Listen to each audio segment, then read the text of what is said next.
Where'll you be going? Texas? Damn, son, where'd you find this? Go on, make it happen. And now here's Steve and Michelle. Welcome from the heart of Dripping Springs. We are Mallet and Michelle, hosted by me, Michelle Lewis, and what's his name? Steve Mallet. And Michelle has the weirdest glasses I've ever seen, but I like them. They're my nerdy glasses. You look like one of those actresses from like 1950s. Oh, do I? Like Joan Crawford? Like Joan Crawford. No wire hangers. Sorry, my microphone's a little off, but yes. Oh, we need to make sure. Hey, we want to thank all of our sponsors. Couldn't do the show without you. M. Elliott Studio. Nomic Power Solutions. Mark Rutledge at Capital Farm Credit. And Mallet Integrity Team. I was about to sneeze. I'm so sorry. Yes. Well, hey, got a good show today. Amanda Rudolph, who has a company that puts on expos for reptiles, specifically bearded dragons. I had to go and tell our receptionist that our guest was bringing a dragon. Judy, they're going to be bringing in dragons. What? Are they in a cage? I'm so excited. I'm just wondering, should we record or should we do like live? I guess, I don't know, because I think the dragons would be really cool. It would be hard to kind of do live with the dragons. Yeah, I don't know if we'd be able to capture all that. You used to own a pet store or ish. Didn't own a pet store. I owned part of a company that raised and sold bearded dragons, sold them wholesale to pet suppliers. That's such a specific niche. Yes, it was. It was such a specific niche that it failed. It was me and another guy, and it was your ex-brother-in-law, right? Yeah. I wasn't going to say that, but great guy. But we raised bearded dragons and veiled chameleons, which is a very specific type of chameleon that a lot of people will keep as pets. And out in Driftwood, we had a little facility, and we had hundreds of them, and they were in cages. And I built a lot of the infrastructure in there. We had to have an incubation chamber that was about the size of a large fridge. I built that. We raised our own crickets, and I know that was a different time. The kids really liked it, but it was really what allowed me to move from California. It was like, there's business there that I could buy into, and I was starting the real estate business. You were doing this at the same time. Yeah. So it was like, okay, I can make a little money from that while the real estate business is going. I was still getting some money from the business that I sold in California. So here it is, 20 years later. I'm still not sleeping in a tent on the side of the road. So it's bicycles, dragons, and real estate. Yeah. So Amanda is going to come here, Amanda Rudolph, and tell us all about her journey with the bearded dragons. Yeah, I can't wait. Yeah, I think it's going to be fun. Hopefully she brings some with her. We had an unexpected honor, I think, being invited to be the MCs at the Dripping Springs Art League Gala in November. Actually, they asked me, and you're my plus one. Oh, God. I can see how that night's going to go already. It's like, let's make fun of Steve night. Well, they're going to have a gala. The date is, I think it's November. Shoot, I should know this already, right? November 7th? Yes. Does that sound right? Yes. And it's going to be at is it Dutchman Winery? Uh-huh. And they're going to have a live auction. They're going to have obviously dinner. There's going to be some things going on there. So we'll be emceeing that. They are currently, Steve Friedman, who's the president of the Dripping Springs Art League. Guy really and his nice wife, guy. Jennifer. And we've had Jennifer on the podcast to talk about her art and her involvement in the Art League. They're currently collecting donations for the auction. So if you want to donate something to the auction, and some of our advertisers have already participated in that, go to www.artindripping.com and you can get Steve's contact info there and reach out. And they're looking for things, a silent auction type items. I think we may gift donate. Certificates. Yeah, we may donate a night or two in one of our Airbnbs, things like that is what they're looking for. So vacations, if you have vacations and Yes. It's when he was telling me, actually, this art is kind of all around Dripping Springs right now. And they're going to participate in the stars that are going to be going on Mercer. That's right. Yeah. So, which I think is really cool. Yeah. They're doing a lot to make Dripping Springs more of an art-focused town than it has been. So like Wimberley's very art-focused. Yeah. They're doing what they can to help Dripping Springs catch up on that. So www.artindripping.com. Art in Dripping. You have had some huge news in the last week or so. Actually, I've known this news for about, 2 months now. And if anybody knows me, it's shocking. Well, I don't know how you can. Well, actually, nobody expected you to keep any kind of a secret. No, I mean, I can't believe my daughter expected me to keep this kind of secret for sure. But I'm going to be a grandmother. You are. Congratulations. I am. I'm going to be a Lovey. That's going to be my grandmother's name. Is that your grandma name? Yeah. Well, the kids have called me Mimi's for a long time, but that was my mom's name, and my mother has since passed. But they always called her Mimi, and so they made me Mimi's. But then we wanted something a little different, so I'm Lovey, and Todd is going to be some variation of Pawpaw or Poppy. Or we call him Poppy, is what we call him. But it's going to be some. I remember being a little stressed out about that when my kids were born, and I had to figure out what all the grandparents were going to be called. They're going to call you what they're going to call you, right? And I think I'm going to be like Lovey or Wovey, and then I'll end up being like Chicken and Waffles or something, down the road. But what did you call your grandparents?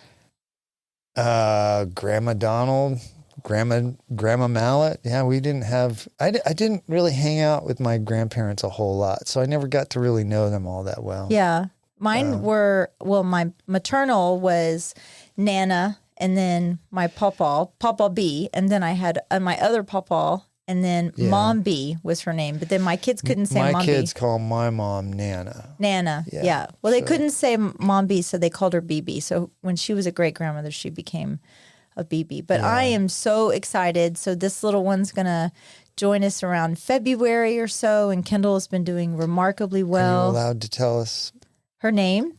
So did you already say it was a girl? Yeah. Oh, yes, okay, it is a girl. She's a little girl, which I was wrong. I thought she was having. You were swearing last week that it was a boy. I know. I thought she was having a boy because she hasn't had morning sickness, and I had morning sickness, with Kendall. But Kendall has been doing remarkably well. I'm like really proud of her. And we went to Mexico together. But yeah, her name as of right now. But her name is going to be Navy Tate, which I think is so cute. It's cute.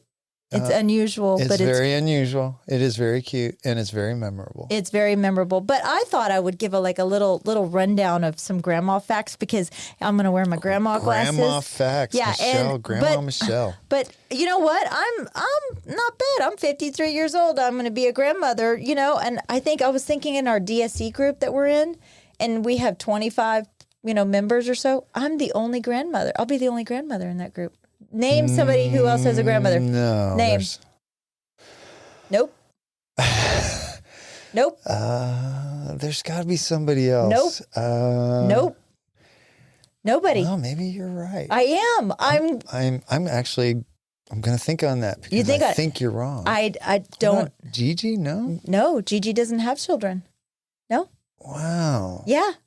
So there you go. Interesting. Bow wow. to me. So bow to you, Grandma Michelle. It's a badge of honor. 25% of all of my grandchild's DNA is going to come from me. Isn't that amazing? Yeah. I'm so excited. Maternal grandmothers share the same X chromosome that is passed down to their granddaughters, but grandsons inherit their X chromosomes from their mother. Therefore, originally came from their grandmother. Right? So okay. your X chromosome, your XY, XX, your X came from your mother, came from your grandmother, which came from your great-grandmother. You've already lost me, Michelle. The grandmother hypothesis. Having a grandmother can increase not only my lifespan, right? Like I can being see around that. my grandchildren. It gives you a reason to get up. It gives you, I want to go hang out with the grandkids. I want to be a part of their life. Yeah. It gives you a reason to keep going. It's gonna be really hard. Her being up in Dallas. But then there's also the generational wisdom, which we've all been kidding around and joking about, that can you imagine the stuff that I'm going to pass on to my grandchild, which is great. Oh my God, the world's in trouble. Totally. But have you heard of something called epigenetics? Have you heard of that? Okay. So it's a little deep dive, but I'm going to go down. So women are born, we are born with all of our eggs, right? That we will ever have. Right. So when I was pregnant with Kendall was already born with her eggs. So therefore, my granddaughter, I technically am that connected to my granddaughter. So, okay. Yes. So when Kendall was born, she already a part of her was your soon to be born granddaughter. Yes. Wow. I never thought about that. Yeah, and then on and on and on. But the epigenetics aspect of it was that it's kind of like a genetic imprinting, that everything that I ate, felt, experienced, that everything was going on while I was pregnant with Kendall. This grandchild also will eat, feel, experience. But I passed those genetic imprints on to my daughter, which then in turn. So your granddaughter's going to like nachos. Ooh, nachos for breakfast. I hope so. I have to tell you that it is like being pregnant all over again without being pregnant all over again. Like the fears, the hopes, the dreams, but without having the responsibility. Well, I was actually going to say there is a responsibility, because as a grandparent, that everybody really looks up to you to be wise and pass on that wisdom to the kid and not, good luck, kid. Not ruin them. Yeah. Good luck, kid. Good luck, kid. I am just so incredibly blessed. I just feel my heart is so full, and it's so weird how you can absolutely, completely love something and you can't see it or touch it or feel it, so it's weird. So I think things around here are going to be a lot different once you become Grandma Michelle. I know. Well, maybe Michelle. Maybe I'll get older and wiser, but maybe not. No, I don't think so. Maybe not. I was out riding on Sunday and enjoying my day, beautiful Sunday day, and I get a text from you, and it said something along the lines of, "Why the hell are these cyclists on 1826? I just want to run them over and ruin their lives. They're holding me up. I want to go shopping." I did not say that. I think I'm paraphrasing, but okay, I'm sure you're paraphrasing, but F those cyclists on. Okay. I feel like it's so irresponsible. Now, just because you can, because I went and looked at Texas law, and we've talked about it before, that they can ride on highways. They have a right to be on the roads, blah, blah, blah, blah, blah. But I think it's highly irresponsible for them to be riding on a 2-lane road when there is construction with no shoulder, with blind turns, and all of a sudden now granted, I'm paying attention. I'm not distracted. I'm literally paying attention, and it scares the living heck out of me when I turn the corner. I don't think it's irresponsible. I agree with you. Irresponsible?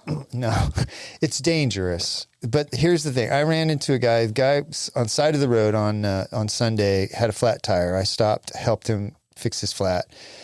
I didn't hit him. I didn't. Yeah. It wasn't me. It wasn't flat because Grandma Michelle ran him over. He lives in Calaterra. And for him to get out to where we were riding, he has to ride probably a mile-long section of Ranch Road 12. I told him, I absolutely won't do that. I said, not only do I not want to take that chance, my wife would be really mad at me because that's a dangerous road. He goes, well, that's the only way for me to get there. And I said, look, I get it.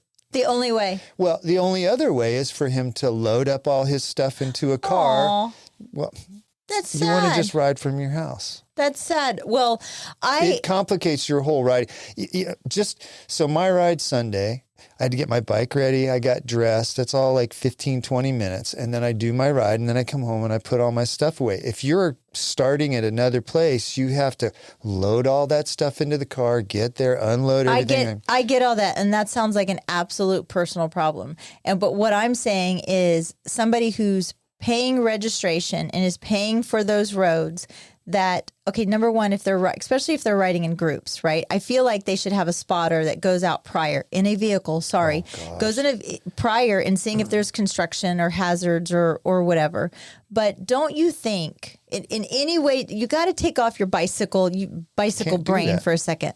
Okay. Well, don't you think though that being in a 2-ton vehicle, right? Or I am completely agreeing with you that sometimes it is dangerous to be a cyclist on the road. It's not, I don't care if it's dangerous for a cyclist at this point. I'm caring that if it's dangerous for the vehicle in that sense. Like, Well, so now if I'm you coming run up. into a cyclist going 60 miles an hour, your car's going to get damaged. You're not going to get hurt. He or she will probably be killed. You don't think you're going to get hurt emotionally from somebody being irresponsible, being on a 2-lane construction road? I mean, that's no different than somebody that is on 1826 driving 25 miles an hour pulling a trailer. Well, you're come exactly up behind right. That, you know, Yeah, I mean, there's all kinds of irresponsible things going on. I totally agree. I absolutely agree. The biggest picture thing for me is, like, I generally only ride outdoors on Sunday because that's the day of the week where there's the least amount of traffic, and I'm usually home by 10 or 10:30 before traffic really picks up.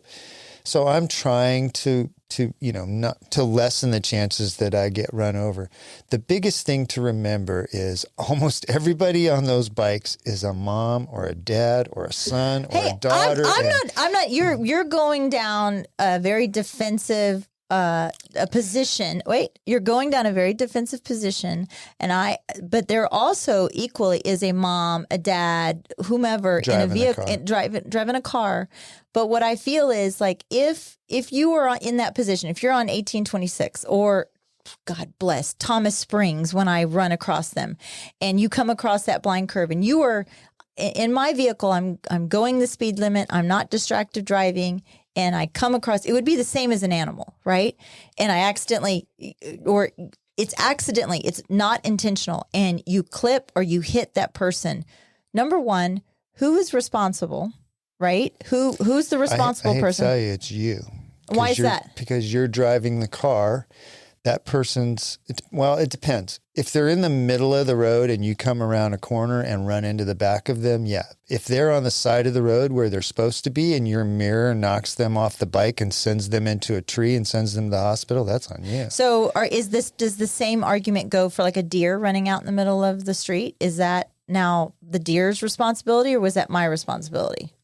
Like, if I am turning a sharp turn and there's a bicyclist right there, right? Like, where it was totally in a blind spot that you couldn't see. Thomas Springs is like the worst. I'm not defensive. I like this conversation.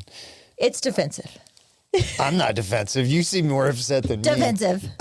I just, I know that people in cars feel, I've actually found myself, and it's usually when I come up on two cyclists that are side by side, because I'm like, guys, come on. You're not supposed to do that. No, I know you're not. And it's not smart. So just be smart. Well, that all kind of goes back to my original argument, is that regardless of who the right of way, who's paying taxes, who's bigger, whatever, it's being smart, and it's like being courteous. Yeah. But originally what I was going to say is, so say you lived in Circle C and you want to go for a bike ride with your friends. Your options to get out here to the hill country where everybody wants to ride are 290, which I'm not getting on a bike on 290. But to put everybody or 1826. Is to put everybody else at risk at 1826 because you want to take a leisure ride. That riding on 1826 is not a good idea. I'm with you. Yeah. I'm just saying this is how cyclists end up in those places, because they want to go for a ride. They were probably going to get to a backcountry road on their ride, and that was the only way for them to get there. I just feel like there should be, I agree with you about the guy pulling the trailer. If he has his hazards on, that's one thing, right? I feel like if you are, be courteous in whatever sense. Just because you want to go for a leisurely ride, that's fine. You want to go exercise, by all means, go do that. But don't put my life at danger because you wanted to go have a little joyride on Sunday on a freaking highway or a farm to market road. Well, the other thing to keep in mind is that at one time 1826 was not a dangerous road, and then so maybe these guys have been riding on that road for 20 years, and now all of a sudden it is almost a freeway, and maybe they need to do something else. A lot of people in Dripping Springs do load their stuff up and go over there to Roger Hanks Parkway across from the county building and park there, unload their stuff, and ride, because that's all backcountry roads. So if you live in Circle C, that's what I'd recommend you do. I do have a question, because I was reading that cyclists have to follow the same laws, like they have to stop at stop signs, blah, blah, blah. do police officers, will they, like if a cyclist, like if you're on Lamar, you're riding and they run that red light or whatever, would they stop somebody and give them a ticket? Most often not, but I have seen it done. What I've seen most likely, or the couple times that I've seen people be stopped, and one time I was in a group, it's when there's a group of like 20 people and they come up to a light and maybe the first guy really slows down, but by the time you get to the 15th or 16th person, they're just rolling right through. The cops will pull them over and say, guys, you got to stop. It's just like anybody else. I don't think I've ever seen anybody get a ticket. The thing that's confusing to me, it's like when they say that the bicyclists have to follow the same rules, but like they're allowed, I think Texas is one of the only, or there's 11 states in the United States that are allowed to ride on highways, but you can't be on limited access freeways or tollways. You're not allowed to do that. Smart. But if a car is on the highway, there is a minimum speed limit that they have to follow, right? So then wouldn't the same apply to a bicyclist? Because if you're on a 60 mile per hour highway, wouldn't the same thing rule apply? I don't know the answer to that. I will tell you. I couldn't find the answer to that. Yeah. Cyclists shouldn't ride on those kind of roads. We should avoid them. I used to ride on I-5 in California because going through Camp Pendleton, because they wouldn't let you get on Camp Pendleton for a while after 9/11. And you're on the side of a freeway with trucks going by you 6 feet away, going literally 75 miles an hour. It's scary. Yeah. So is an adrenaline thing also? Do you think that they're just... I wouldn't do that now. I did it. I mean, I was 30-something Not years to be old. defensive or whatever, but do you think that there are times that there are cyclists out there, it's like, F you, I'm going to do whatever 100%. And I hate that because it fosters an attitude in some drivers where they are mad at all cyclists. Because I have had people, I'm out on a Sunday ride, I am 3 inches from the grass on the right-hand side of the road, giving a car behind me as much room as they can, and I feel their mirror go over my shoulder because they just want to prove their point that I should not be out there. And, you just said it. They're in this 2,000-pound plus vehicle. I'm dressed in Lycra on a 20-pound bicycle. No, seriously, if that mirror hits me on the shoulder, I'm not just going to go, ow. I'm going to end up in a ditch, probably in the hospital. Well, you had a friend that ended up in the hospital for that. His wasn't a vehicle accident, but Javier, Yasmin's husband, we talked about him on the show. It doesn't take much to get really injured in a cycling accident. I feel maybe you're right. Maybe I was irrationally. No, I don't think you were irrational. I was scared. It scared me. Yeah, I get it. And you thought about, okay, what the outcome that could have happened didn't happen. Well, I thought about somebody like you riding on there, and I was like, I know you're not that stupid to do that. Yeah, at some point you have to say, it's not worth it for me to ride on a busy road like that. But I wasn't really defending those guys doing that other than just saying, well, maybe I was. I don't know. I just say, what's good for the goose is good for the gander kind of thing. And it's like, if people are raising their fists and saying, hey, be a courteous driver. Well, the same thing goes to the cyclist. And it's like, let's be smart and responsible. I'm glad you said that because Sunday I'm going down Creek Road where it goes over the new Fellers Bridge, Fellers Crossing Bridge. And there's a truck behind me, a dually Dodge pickup truck or something. And as I come up to the kind of, it goes left and then it goes right.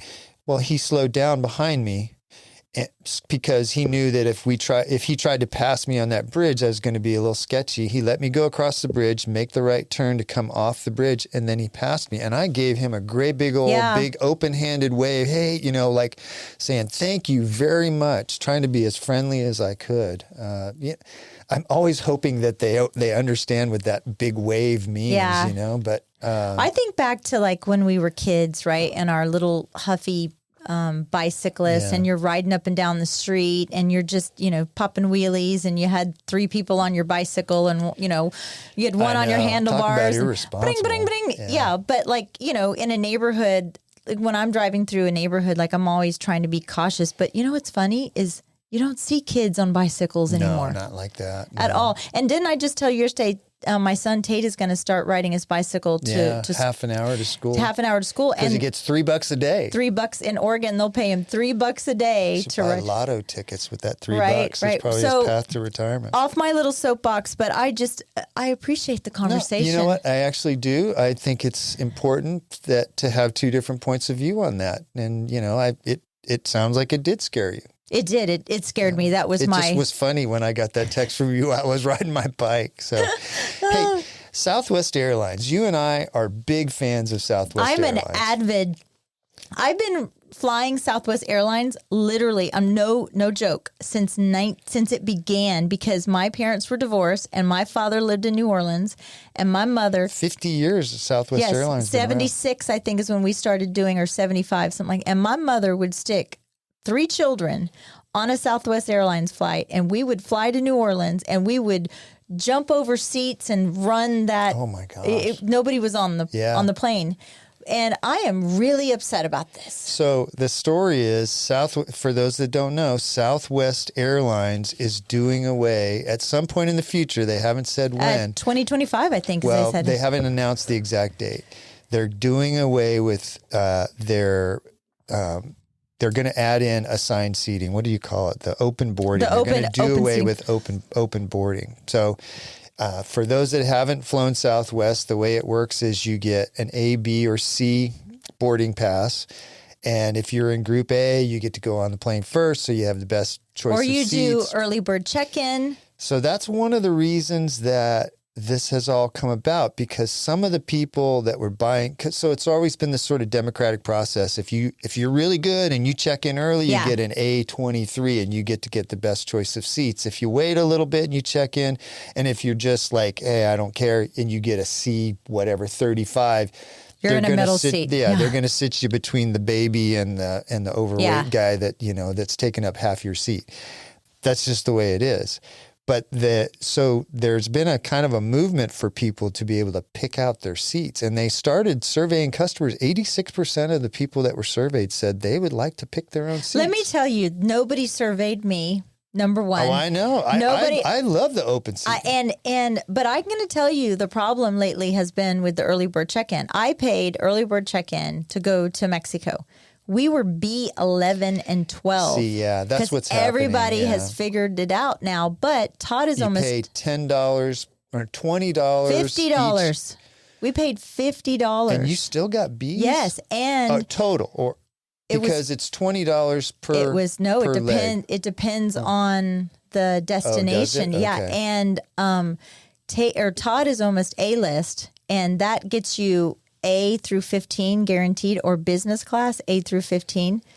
But this is well, some people have been gaming the system. Yeah. If you look, the early boarding, there's a lot of.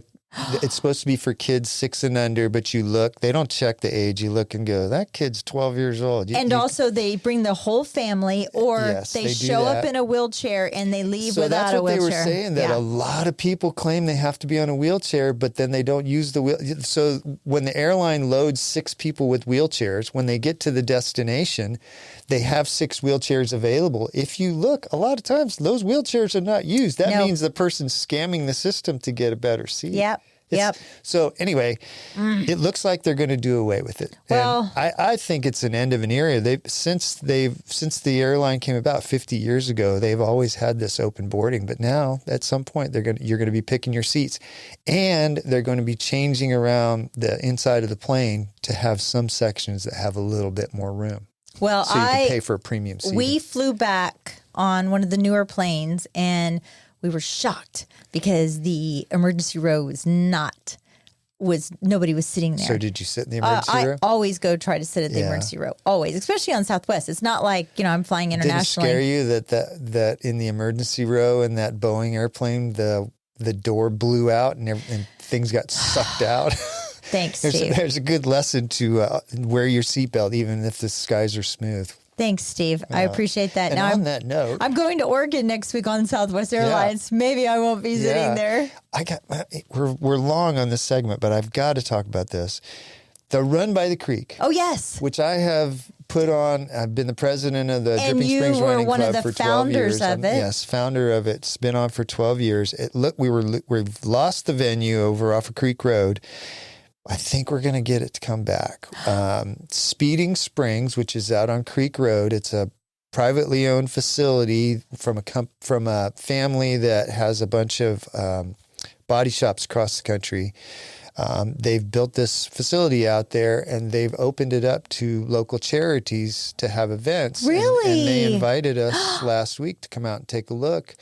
And we I may didn't be able know to have that. the Run by the Creek there That in is March of amazing. 2025. Oh, you're doing March. You're not going to do because November anymore. November, the dates didn't really work out, and so we just decided to push it into 2025. That is pretty cool. So we're missing 2024. There will be no Run by the Creek. There won't be any Run by the Creek in 2024.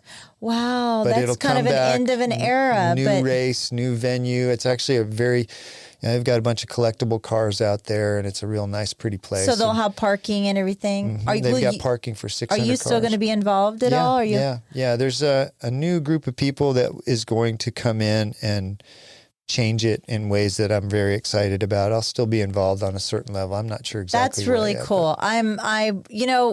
As long as I've been with you, the Run by the Creek has been going on, and it's been always so cool to kind of be involved it's a fun in that. event. And you know what? I hated that we lost the venue that we had, but it was time to change it, and it's going to be changed, and I think it's going to come back. Maybe not bigger, but it's going to come back better than ever. Well, it's not Bicyclist by the Creek, is it? Right. That's right. So. We're going to come back with Amanda Rudolph and her bearded dragons. I'm so excited. Yeah, sit tight. We'll be right back. Are you tired of being left in the dark when the power goes out? Say goodbye to blackouts with Nomic Power Solutions. As your full-service Generac dealer, they offer individually designed backup power solutions. From start to finish, they've got you covered. Nomic Power Solutions, keeping you powered up. Call or text 512-387-4232 or visit nomicpower.com. Follow on Instagram at Nomic Power for updates. Nomic Power Solutions. Protect your home, protect your family, stay ready. Proudly sponsored by... At Capital Farm Credit, they understand that owning land is more than just a transaction. It's a legacy, a future, and a place to call your own. For generations, Capital Farm Credit has been the trusted lending partner for land loans, farmers, ranchers, and rural dreamers just like you. Their personalized loan solutions cater to your unique needs, making the journey to land ownership smoother than ever. Capital Farm Credit, your land, your legacy. Visit capitalfarmcredit.com or Mark Rutledge at 512-892-4425. Capital Farm Credit, an equal credit housing lender. Interior design should be an investment in your life and home. Let M. Elliott Studio transform your space, where interior design meets excellence in Central Texas. Beyond just selecting colors and furnishings, team principal and owner, Montana Elliott, is a trained and licensed interior designer. With her knowledge of architectural principles, building codes, space planning, and design theory, her team will work with you to understand your needs and lifestyle. From concept to completion, M. Elliott Studio is committed to enhancing your space with a timeless and classic style. Ready to redefine your space? melliottstudio.com, 512-781-0224. This portion of the show is brought to you by the Mallet Integrity Team of real estate professionals. They are based in Dripping Springs and bring you over 45 years of combined experience helping people reach their hill country real estate dreams. When you want the best in town, call them at 512-829-2062 or look them up at malletintegrityteam.com. And now, here's Steve and Michelle. Welcome back. We are here with Amanda Rudolph of Drippin Dragons. Welcome, Amanda. You brought some friends with you today, too. Yes, thank you for having us. Who is this that has joined us also? This is Garmadon. She's a red leatherback bearded dragon. She's huge, too. She looks like, what's she, about 18 inches long? Yeah, she actually would be longer, but her tail's a little bit shorter from a little incident with a rock. But Oh, that same. I hit Steve with a rock every now and then, too. Every now and then. Ouch. So I want to ask you about all these dragons because you brought us a couple to look at. I want to ask you about those, but let's kind of start back at the beginning. How did you end up here in Dripping Springs? Well, we originally were from, I'm not supposed to say it, but California. No, it's That's okay. No. A lot of us are, That's okay. including me. Okay. Welcome to God's country. Yes. So it was during the pandemic, and funny enough, that's actually when we got our first bearded dragon, which was Creature. It was for my son's 6th birthday during COVID, and also homeschooling, of course. And during that time, we also were moving from California to Texas. So that's where we started. Okay. And then from Austin, we were there for like 2 years in the apartment, jammed, packed with the kids and the animals, waiting for the place in Dripping Springs to be done building. How did you choose Dripping of all the places that you could choose? Like how did that come on your radar? Well, luckily, my husband's aunt lives in Dripping Springs. Okay. So when You had a connection already. we were able to visit, and we got to visit like Kyle and different places, and we really fell in love with Dripping Springs. When we walked around, people were always saying hi, which was so weird, but we love it. So we knew that was the place we wanted to end up. And was COVID the reason you left California, or were you planning to do that already before COVID hit? Yeah, we were definitely planning on leaving California for a while, but it was that, the scary moment of like when to do it. And so we actually did plan on selling the house right before COVID hit. So it just made it even harder. But that was the time we were ready to move out and go to Texas. What part of California were you in? Santa Cruz. Santa Cruz. Wow. Beach town. Yeah. That's a lot of homeless people, a lot of surfers. Really? A lot of stoners, a lot of Gosh, when I was there in Santa Cruz in the late 90s. When he was a surfer stoner. But it was like a hippie town. It was really a cool place. It was a great vibe, but it sounds like it's gone downhill. I bet it was probably a hard place to raise kids. Yeah, because it's extremely expensive. Wow. I mean, because Santa Cruz wasn't meant to be somewhere where you live permanently. It's supposed to be like a vacation town. So all the houses are very small and very, very expensive. But it still is a really cool place. I mean, you still have like super rich people living there. It's just the downtown is just, I think every homeless person knows Santa Cruz is the place to be. There's a lot of that in California. The cities and the towns seem to be the center of all of that, because you get a little bit farther out and that it's not as bad in the smaller towns. How is it though, living here? You told us, we're not going to tell everybody where you live, but you told us where you live. But I mean, it's so far removed from where you came from. How have you and the kids kind of acclimated to not only the summers, right, but just the people? Yeah, it's been a dream, because when we were in Santa Cruz, you're like in the moment, like, oh, okay, make sure you're not stepping on a needle while we're walking the dog. Me and my husband are like, we think that's normal, but it's not. No. You go to Texas to visit, and people are like, oh, we pick up trash when we see it on the floor. Yeah. And I was like, that's what I want my kids to be around, and to have those morals and all that. So we love it. I mean, the change was huge. Like, it took me a year to get used to doing the random wave when you pass anyone and you don't know them.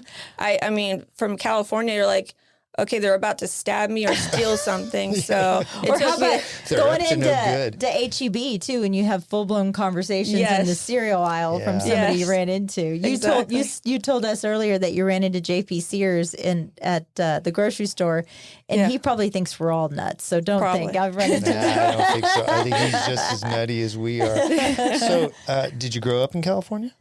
Yes, I grew up mostly with my grandparents, because my mom was a single mom for a while. That was in like Los Angeles area, Santa Clarita. Okay, yeah. Valencia area. Yeah. That was nice. My grandparents are German, so I got a really delicious meal every time. Were you into animals when you were a kid? Oh, yeah. Really? I think I got it from my grandpa, to be honest. My grandpa, he's a very stern man, but also very secretly loving. He was the one to always rescue the baby squirrels out of the trees, and he would make me a part of that. And then he would show me how to, like, I don't know how he already knew, but he already knew how to, like, bottle feed them, raise them so that they could go back out. And then he had, like, German Shepherds. And so I'm pretty sure I got that from my grandpa's side. Yeah. Do all your kids have that now, love for animals? Yes and no. Some of them, I mean, I think they all, of course, love animals, but the passion is different for each one. Yeah. Like my middle child, Sierra, she's a horse girl. Okay. So anything horses, she's happy. Horse poop, horse, anything. But then when you ask her to like help around with the other animals, she's like, nah. Nah, she doesn't want to do it. You have 3 children and you're also, your niece is with you as well, right? So you have a full house, not only the animals, but you have a mess of children, and then you also have your grandmother with you as well, right? Yeah. Goodness. So my niece lived with us the whole year, for the whole school year, because my sister just moved from Alaska, so they were far away. But this year she's going to be right by the high school, so that's nice. So it'll be the first year without her. But my grandma, she has dementia, so when we got the house in Dripping Springs, we knew already that she was going to live with us, and I was going to be like her caretaker. Mm-hmm. So she has her own room and bathroom and all that, but she's definitely a huge part. Like, we can't like just do anything unless she's a part of it or my sister or someone comes over. But it is interesting because when she first came, she didn't want anything to do with the lizards. She was like, my kids would joke with her and like carry one by her, and she goes, and then my kids would just laugh. But now she's constantly, as soon as she walks out of her room, because the reptile room's right across, she starts counting. She goes, 1, 2. Oh. She starts to She's see like, how where's many the fourth one? Oh, you have something, I read you have something like 23 dragons. Is that right? It goes up and down all the time. Goodness. So why? Because we go to expos. So when you go to expos, are these animals for sale or are they just all pets? Is that what? They're for sale. Not our pets aren't for sale. But, okay. So like the breeders are our pets. Okay. Lyle's our pet. Our tortoise is our pet, and the babies that we produce, or if people, for instance, sometimes we take in rescues and we make sure that they're healthy, get them checked up by Dr. Mike Lawton. And once we know that they're good and we figure out their personality, then we will adopt them out. And that's different than just selling one of our babies that we know. Is there like an adoption process? Like you have to vet these people? Because unlike dogs, are lizards being used for nefarious reasons? Are they? Are there people out there that like? I doubt it. No, right? No. Are you talking about like dog fighting? Well, yeah, like can you lizard fight? Can you do some lizard fight? That's a good question.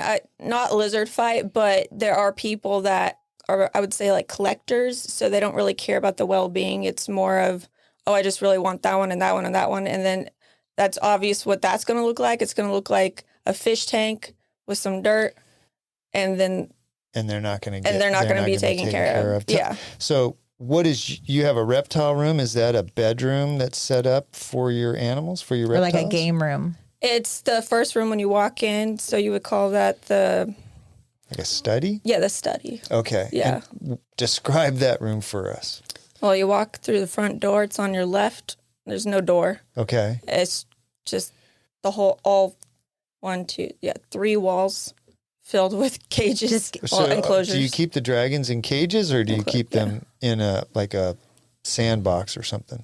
They're in enclosures. Most of them we DIY'd, me and my husband, and then some we got from like Dubia.com. We don't use like the glass enclosures. We like you have to have like the front opening because they have the third eye. So if you're opening a cage from the top, then you're going down, they think you're a predator. So interesting. Yeah, so all of ours is they have stuff for them to climb on or dig in and be able to get to their heating spot. And there's just a lot, but it's gorgeous. Actually in the photo, the one photo, that's in my room right there. I don't know which one. This one? Yeah, that's my room. And I think on the back too. That's also my room. Okay, all right. It's a lot of greenery. How often do they sleep? They sleep during the night, just like us, and then they wake up in the morning. Do they make any sounds at all? Or they're just... They're the only quiet? sound would be if they're scratching at the window to get out. Oh, so it's just not a natural sound. It's an organic. Are you breeding them in your reptile room? Yeah, only when they're ready, though. Yeah. So, and then you raise the eggs yourself? So we have like an incubator. You have an incubator, okay. And how long does it take for them to hatch once you start incubating them? So it's about like 3 months. It's so what happens is once they're done brumating, it resets like their biological clocks, and then you fill them up with really good food. Then you get the male and the female together. I don't put them in an enclosure together because some people do, but I just put them on the floor in the bathroom, try to make it romantic. Light some candles. If they make a lock. Play some music. Yeah, if she starts getting annoyed, then I separate. And then if they get a good lock and they're done, then they go back in their enclosures. And then after that, you'll watch the female get bigger. And that kind of looks like little marbles. You can either see it or feel them. And then she'll start digging on the floor. Even if there's no sandbox or anything, she just starts digging. You're like, oh, okay, it's time. So then I make a dig box. It's like 50-50 play sand and topsoil, and then she'll just dig like a crazy person. Even if she's at the very bottom. It's just, it's the whole process.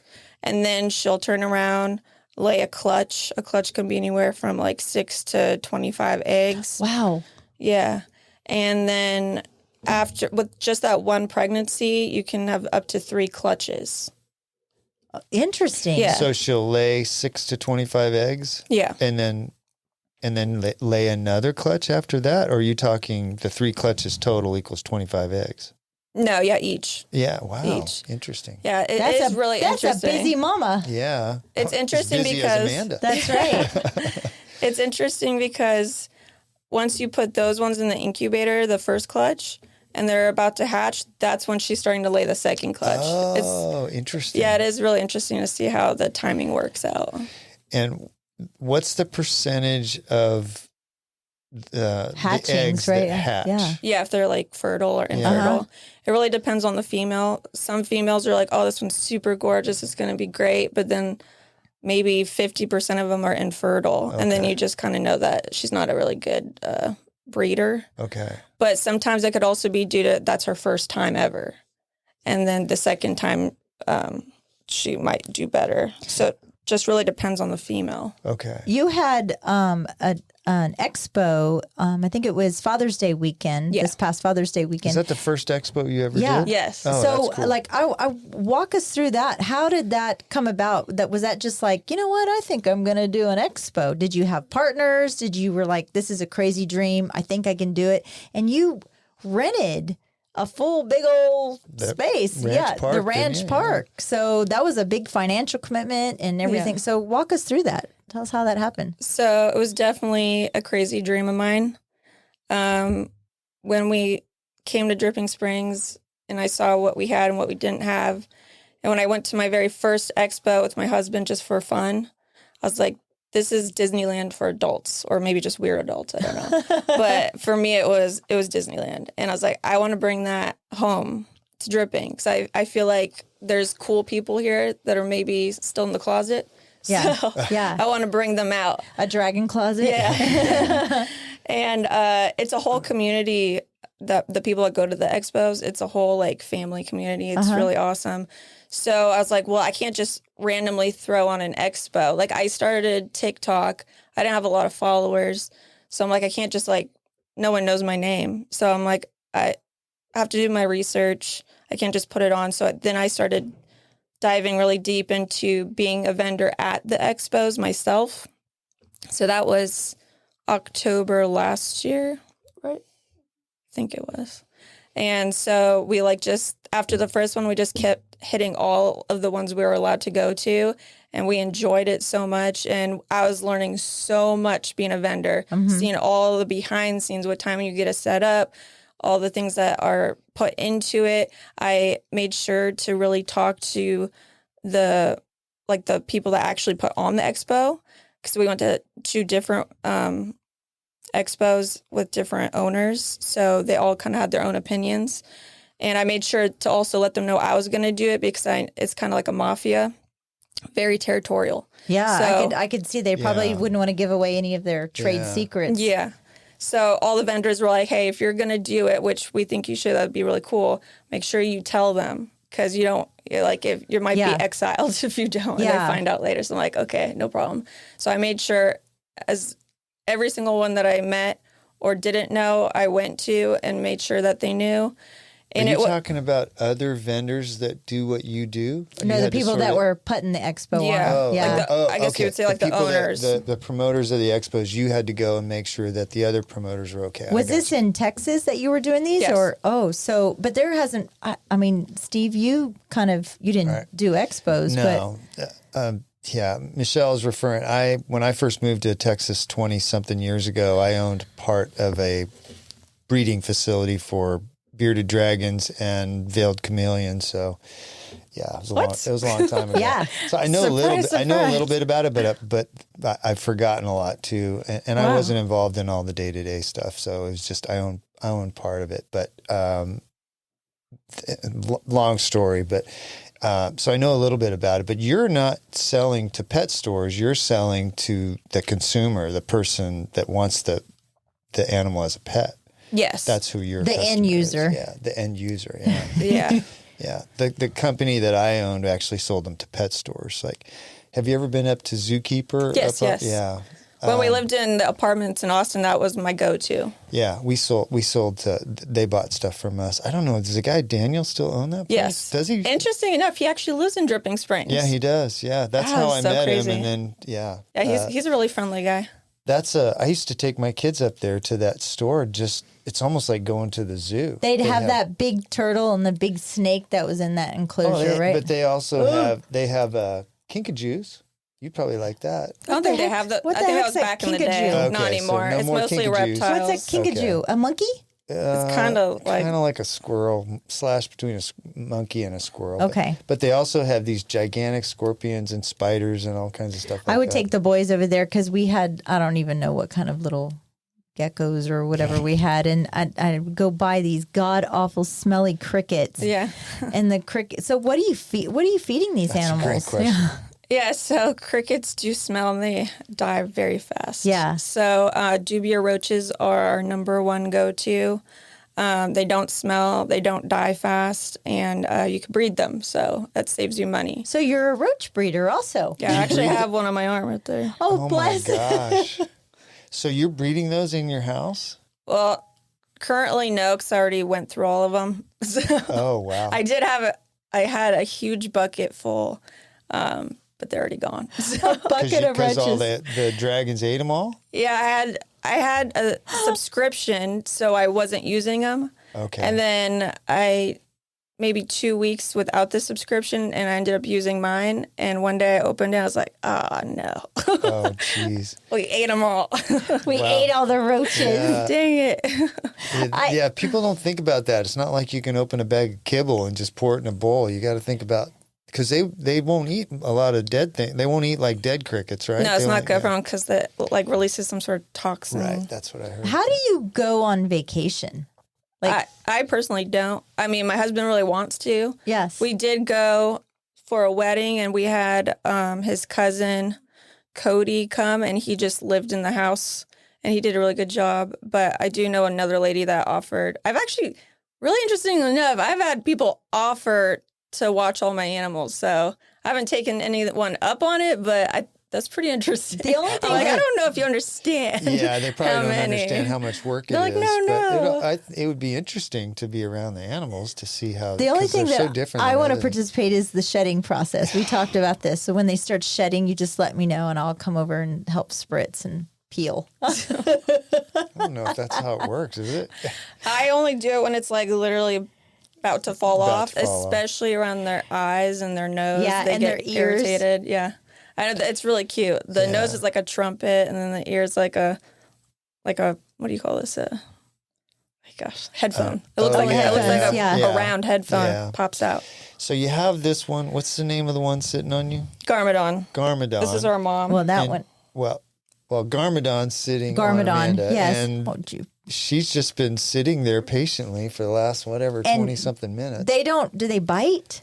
They can. Anything with a mouth can bite. Okay. But they generally don't. Mine don't. Yeah. It's all about handling and how you take care of them. I've had rescues where they were just maybe like a juvenile and they were in like a fish tank and it was just poor substrate, and I don't even know if it ever ate, because when I did end up cleaning it out, I found all the food in the substrate. Aww. So there's probably more out of fear. Yeah, they're biting. So I guess that's a sound, because what they do is they do hiss like a cat.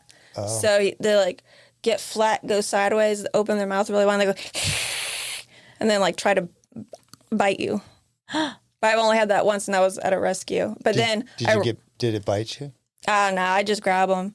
And then luckily it was during winter, so I brought like my puffy coat and I brought a fuzzy blanket just in case. I wrapped it up in a burrito, put it in my jacket. Angel. Oh, never had a problem again after that. Poor little That was Draco and an art teacher at, what's that school called? It's the one in Belterra School. Oh, Rooster Springs. She's the art teacher there, and she has Draco now. Oh. And all the kids. I've met so many people say, "Oh, my teacher has one." I was like, "Is she an art teacher?" And they go, "Yes." And I'm like, "That's our dragon." That's great. Do dragons? I can kind of see what's going on right here, right now. Do dragons, they bond with their owners, or are you bonding with the dragons? What's coming first? Both. I think the human first, you pick one out, and then they bond with you. Because I've had a Rankin male, I've never had bite me, and then my husband was like, one day I was like, I'm just going to stick my hand in there because, my wife's so good at it. And then it bit him. Did it hurt? It's like a pinch. Yeah. Okay. It's Did mostly. Did it break the skin?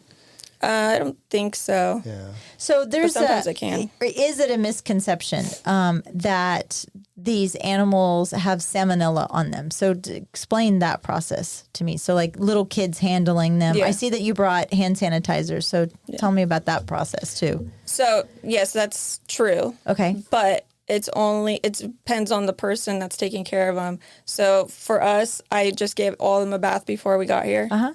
And when I know we're going to do something, we always give a bath. It's filth. So if they're living in filth and you're handling them and then you're eating something, then yeah, you're going to get it. But all day I'm cleaning, spot cleaning. Then once a week we do the deep clean. Maybe sometimes twice a week we do a deep clean depending on the type of poop they had. Mm-hmm. So I always, this weekend when we had the expo, people ask all these questions. I always say, you see a poop, you pick it up. It's just that simple. You don't leave it there. A lot of people just be like, oh, it's a dragon, I'm just going to leave it. Maybe I'll clean it up like next week. Uh-huh. It's not like that. So yes, you can scoop it out, like right? a kitty litter. Like kitty litter? No. I mean, if you have substrate, me personally, I do either laminate flooring or the black mats. Okay. I like to be able to sanitize and clean really well. Oh, that makes sense. And I want to, especially with the babies, I want to see their poop. I want to make sure they're healthy. They're healthy. Yeah. Is there a vet here in town that you take them to? Yeah, that was a good, That's a great question. Oh, man, we did. And actually, that was a huge part of why I also wanted to do the expo, because I wanted him to be a part of it, which he was, but it ended up only being the second day because somehow he thought it was only on a Sunday. But anyway, I'm still good friends with him. He's basically like my vet on my phone now. We're actually working out him coming to the house once a month, so he could be like our personal vet. But sadly, he's not practicing where he was before. Oh. And when he was, all my customers were going there, and so it was devastating. So you need somebody, you guys are on the hunt for somebody locally to... Yeah, there's one really great guy super far away and jam-packed. We really do need, if someone knows anyone, or if you're about to go to school, we need an exotic vet here. I was going to say, it's not like every vet in town knows how to take care of reptiles. No. Well, So what you kind got of it problems special. do they have? Do you know? Good question. No? You get metabolic bone disease, and then you get impaction. There's egg bounding. It's hard because they're actually very tough. So sadly, sometimes you don't even know they're sick until it's like way too late. Really? So I always tell people, if you have an exotic vet and your dragon's healthy, just go get that free vet visit and let them just be able to write down everything now so that later they can look back at it. Where are these, the bearded dragon that you have, where are they native to? Australia. Oh. These are the central bearded dragons. So there's a variety of areas that they cover. Now I have the Rankins.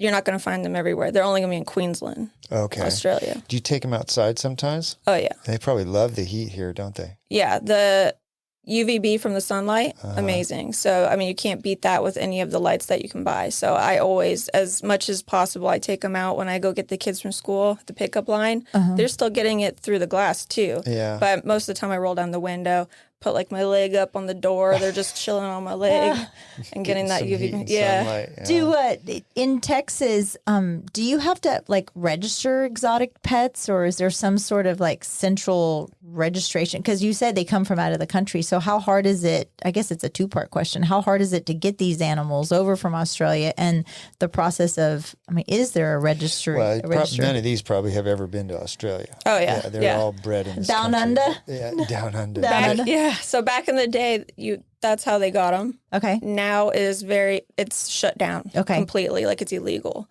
So everything you have now is from here. Okay. Bred in the States. Yeah, and that's another problem with owning a bearded dragon, is because we have bred them out so much for all these different types of morphs, then you're getting a lot of problems. Yeah. Yeah. So that's sad and unfortunate. So it's just really about making sure you have a good breeder and knowing the genetics and making sure you know where they came from.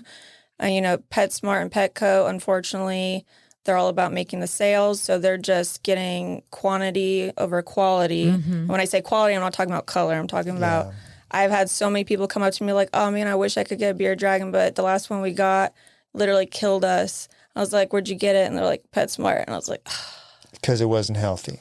they had it for like 3 weeks. And then it died. Yeah, that's a shame. That and your is kids a shame. get attached to it. Yeah. And then the worst part is any human's going to walk in and feel bad for them. Like they're in this tiny little enclosure. You have one that are really little with a really big one. Right. They're eating like dry food. Yeah. There's who knows if they're even getting UVB. I don't know what kind of lights those are that's in there. So then even if you weren't planning on getting one, you just feel bad, and then you buy one, and then what happens? Oh, you're making the sale, so let's fill it up again. Yeah. So it's like a lose-lose situation. You want to be a good person, but then it's like, then they just keep going. So I think the message for that is to try and find somebody like you that's a reputable breeder and get a healthy one from them, rather than just going to a mass pet store and buying one. I want to go back to the expo. Was the expo a success? How did you feel like it went? Yeah, it was. I was shocked. Well, I was good. shocked. Like, I'm still shocked. Just to breathe after it was all over, I still couldn't believe, like, we did it. It was literally a dream. Yeah. A dream that my husband said, no way, no way, no way. We're going to lose a bunch of money right now. Yeah. I can't believe you did this. And I'm like, I know. It's, it's either a win. I told him if the goal was to just be able to pay off the building, So if we did, he said, if you can do that and we make no profit, you can do it again. We were able to do that and get profit. Oh, good. That's nice. And we couldn't have done it without our family. Yeah. Everyone that worked there was our family. His aunt, his uncle, his mom, his dad, my mom, my dad, like literally his All cousins. hands on deck. Yeah. Volunteers make the world go Sadly, round. we didn't pay them, but next time if we get enough to be able to pay them, I'll pay them. Yeah. But we literally couldn't have done it without them. So the first thing was vendors. It was scary because they're used to, they're putting so much faith into, none of them are local, maybe one. So they have to put a lot of faith into being able to trust that they're going to be able to make money after spending Which gas means and that hotel. you do your job and attract enough people to come. Yes. They're trusting you that you promote it well enough that people show up. Because if they spend all that money and set things up and only 50 people come, then they lose money. You're going to do this again? Yes, we are. Yeah. I haven't picked the date yet. I'm still working out with the vendors because I don't want to step toes on other expos. That's the hard part because they're always doing expos all over, and the vendors travel with them. Oh. So it's kind of like a circus in a weird way. Yeah. So I have to it's a lot of dates to coincide with, and then also Ranch Park's calendar. So, well, I have a question. How do you, like, if you're going to Expo or like even when you came from California, how do you travel with these animals? Can you put them on an airplane or? No, you can't. You can't put them under your seat at Southwest Airlines. It's not fair. It's really not because if the rule is as long as they fit in the carrier that goes under the seat, then it should be fine, right? But no, I've called, I've asked, I've emailed. No, cat or dog, and it has to fit in that. So if you guys know any other phone number to call, I think us reptile. Dress it up like, say it identifies as a cat. I was just going to say that, and I thought maybe I shouldn't say that. Well, I brought kittens with me, and I was able to put 5 kittens in, I think, because they were so tiny. And they actually ask you have to show them. So sadly, you can't just bring the animal in the carrier. Like, meow, I'm a cat. Yeah. At the expo, obviously you had your dragons. What other kind of animals were there at the expo? Actually, we didn't bring our dragons. Oh. You didn't? I wanted to focus. Oh, there you go. The second day we did because people were saying there wasn't enough bearded dragons, which I thought there was going to be, but it wasn't what I thought. So we ended up having to do a quick setup that So what other kind of animals were there? We had so many cool animals. We had turtles. I also brought Brutus, my tortoise, and he just walked the show. And I had people come and be like, "Is that Brutus?" And I'm like, "Yeah, that's Brutus is famous." Yes, because of our neighborhood. But we had the prairie dogs. We had black swans. We had the capybaras. We had hedgehogs. Then a variety of reptiles, a lot of snakes. Then, can you think of anything else? There was a bunch of birds. Oh, yeah. We had a first vendor of birds, and it was her first vending a reptile show. She normally only does bird shows. And she said she had someone coming to see her, and if it looked good, that they were going to do it. There's a whole subculture you of have this no population idea. that I was like, it's a whole new world. Yeah. Are you promoting your business mostly on social media now?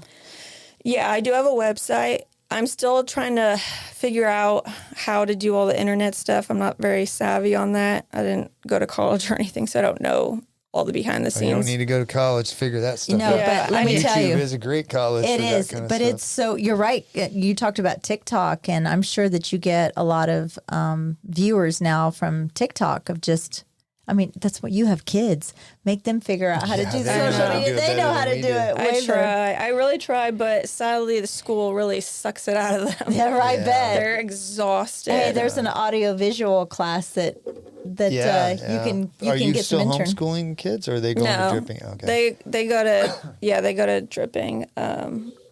But luckily some of their classes do teach them business stuff, which is nice. I mean, my niece literally did a whole where it was like they had to have what was it? Do you remember that project she had to do?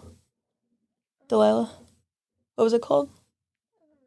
Something to do with business at the Dripping Springs schools. And she did it all on me, and it was really cool. Like she had it was like 3 pages. Oh, that's so she had to ask sweet. me certain questions, and she had to put it together all herself, and it was really nice. That's cool. Do you like the business side of what you're doing? Yeah, I do. I really like meeting all the new customers, and it's not just like a one and done. They all know they're allowed to contact me, and they really do. They send me pictures, videos. They ask me questions. I have people in New York that still ask me questions, and they're really cool. I love everybody that's purchased from us. Yeah, that's great. You want to do your rapid fire? I'm going to do some rapid fire. We're gonna wrap up on the rapid fire. Okay, so who's your favorite dragon? Oh my gosh. Oh man, that's hard. It's like asking who your favorite kid is. Favorite kid is. Ask me which day of the week it is, and I'll tell you what my favorite kid is. Well, a creature was our first ever OG, but sadly she just passed this year, so during surgery. So I'm gonna, I guess, say Garmadon here. Oh, Garmadon. Okay. Well, Garmadon's been great the whole time you've been here. She's beautiful too. This is kind of a tongue-in-cheek question, but do you want more kids or more dragons? Well, that's actually very easy because I'm spayed, so I can't have any more kids. I used to say my kitchen is done. My kitchen is done. No more cooking. If your dragons could talk, what do you think your dragons would tell you? They'd probably say, how come you're giving that one more attention over there and all this one? That's what kids say too. They're all in the same room, so they're talking. They're the most communicative reptile there is, so they're all talking to each other all the time. They are talking. They'll do like the, the head what you bobbing. doing? Yeah, the what arm are you doing? wave. What are you doing? Oh, yeah. Okay, and the last question. What did you want to be when you grew up? When I was little, Yeah, when you were little. there was a huge moment for me in elementary school when we graduated and we all had to go up on stage and you have to say what you want to be. I already knew what I wanted to be. I wanted to be a veterinarian. Oh. Every child that went up there before I got up there said, I want to be a veterinarian. And right there, I was done. Oh, really? I thought I was special. I thought no one else wanted it. So when I heard every little girl say it, it's like, nope, never mind. And I was part of the ASPCA when we had one of those. Now it's just like an animal shelter in Santa Cruz. So I was like a big part of it. We fostered. So like that's how it got me into it because I always loved animals. We even went to dog shows just to be around dogs. And my mom like let me do all that kind of stuff. So I really wanted to be a veterinarian. But after that, I was done. I was like, nope. So now what did you change the dream to?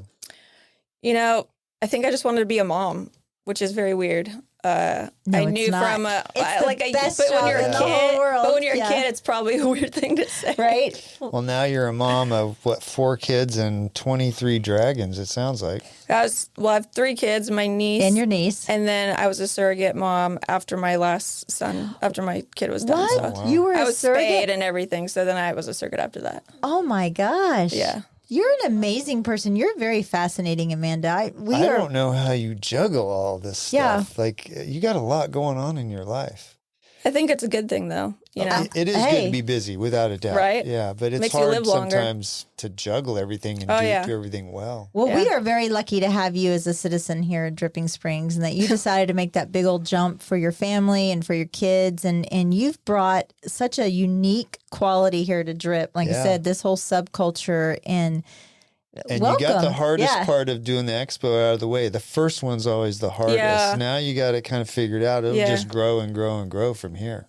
Totally. And we're working on getting an actual location so people can come, and we want it to be geared towards exotics, but also like the community. Yeah. We want to better the community. We want there's always just not enough summer camps for these children. So after school programs, I want to be close enough to the schools where after school they can come to our place and take care of the animals, especially the kids that like aren't allowed to have pets at home. Yeah. So I have a lot of dreams and goals that I want to get. I'm Aim hoping, high, girlfriend. Yeah. You can do it. You did. If you pulled that off, that expo in the first year, basically, of you deciding that's what you wanted to do, it seems like the world is your oyster, and I think that you're going to go far. Yeah, thank you. I think so too. And it's really great that you're here in town, that you became a Dripping Springs resident. So thank you. And thank you for bringing Emmy, your oldest daughter, here, who sat there with a bearded dragon on her shoulder, very calmly and patiently the whole time. She also has a surprise for us. Okay, so are you going to show us the surprise? Yeah. Yeah. Let's do it. I have it on video too. You got it on video? I got it on video. So let's see. Do you want to take Garmin Please don't be a snake. Please don't be a snake. Please don't be a snake. Actually, I did not bring it. Here, you take it. Please don't be a snake. So Gormadon's going back in the carrier. Yes. And we're and she's not too happy about that, but there she goes. Okay. And my goodness. Is that an alligator? No. What? It's a what the This is a heck? little more crocodile.